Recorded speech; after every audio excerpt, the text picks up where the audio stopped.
New at 5, we have learned a giant in the Southern faith community and the Atlanta area. Pastor Dr. Charles Stanley died earlier today at the age of 90. Countless Metro Atlanta families started their Sunday mornings with him each and every week by his congregation or their television screens. Absolutely. And tonight, 11 Alive's Karis Belger learned how the church Stanley led for years is honoring him.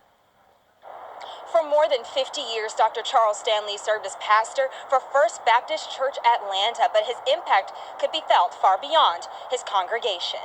I wanted to get as many people as possible in touch with Jesus Christ. A life led by faith. The old things have passed away. Why? Because he's been delivered from the old kingdom. Dr. Charles F. Stanley's dedication to serving the church began at 14 years old, when his biography says he first received the call to ministry.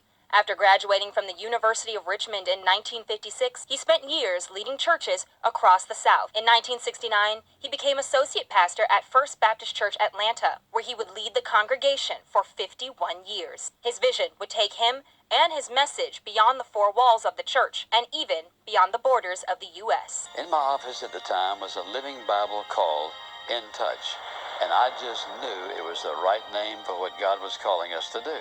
After starting the Chapel Hour in 1972, which aired on 11 Alive, Stanley founded In Touch Ministries, which eventually grew into a broadcast airing in 70 languages across the globe. And in 2020, he started a new chapter. Being your pastor, I know in my heart this season has come to an end.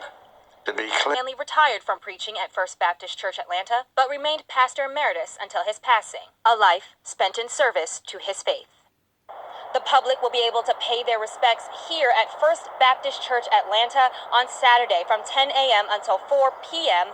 A private ceremony just for family will take place on Sunday. Karis Belger, 11 Alive News.